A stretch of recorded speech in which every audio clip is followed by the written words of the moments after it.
big data, Netflix, and the meaning of life. Okay, let's stop all the pie in the sky talk and cut to the chase.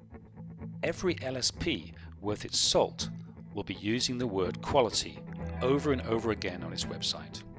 And strangely enough, we're all better than the competition. But what, if any, value do concepts such as quality and better than add to what we do?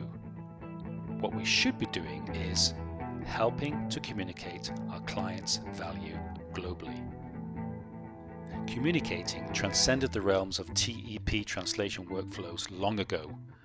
We are in the middle of a communicative revolution in which the instant availability of multilingual information is becoming the new standard.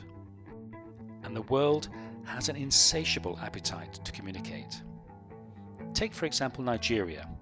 In the year 2000, there were 30,000 cell phone subscriptions. Today, 14 years later, there are more than 150 million cell phones, or roughly 80% market penetration. 90% of all the digitized information has been generated in the last 2 years. And yet, less than 1,000th of 1% of this information is made available in a second language. If every adult on the planet was a translator and worked 8 hours a day, 7 days a week, we couldn't even keep up with the new information being generated. And let's face it, the dung beetle has more quality stuff than some of the text that translators have to put up with. Over the last 25 years, the boy has become a man. But the average number of words translated in a day, 2,500, remains unchanged. Another point. Modern consumers are 10 times more likely to purchase products from websites available in their own language. So, why haven't we convinced our clients to do something about it? As Nelson Mandela so famously said, if you talk to a man in a language he understands, it goes to his head. If you talk to him in his own language, well, that goes to his heart. And what about machine translation? Consumers accessing websites will much rather have machine translated text available to them than text in a foreign language.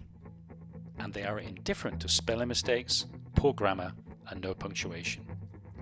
A while back, I was listening to a speech given by Greg Oxton and Laurie Thick on the subject of machine translation, and they said, the majority of customer support interactions are with content, not people, and that is driving demand for machine translation to deliver fast, economical localization capabilities. There are approximately 6,500 languages worldwide. Many of our clients translate into Estonian for a population numbering 1.3 million. None translates into Gujarati, which has 65 million speakers worldwide, making it the 26th most spoken language in the world. It was in fact Gandhi's first language, and that's spoken in Mumbai, the wealthiest city in India.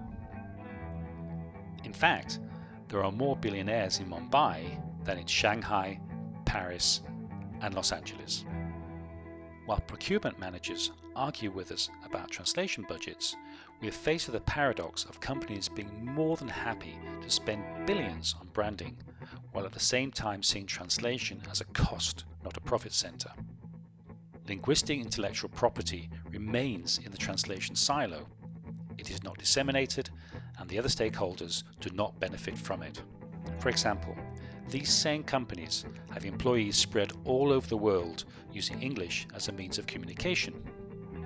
And the greater majority of them are not very good at it, spending a lot of time writing poor mails and/or misunderstanding equally poor mails from their colleagues. Surely we can help them with this task, as well as just translate their website and user manuals. If we are to take up the communication challenges facing us, we have to think new thoughts, walk new paths. We have to break down the silos. The days of the language service provider are over. Only language solution partners will survive in the future. And this, in fact, is the key. My name is Etches from TextMinded. Thank you for listening to this presentation.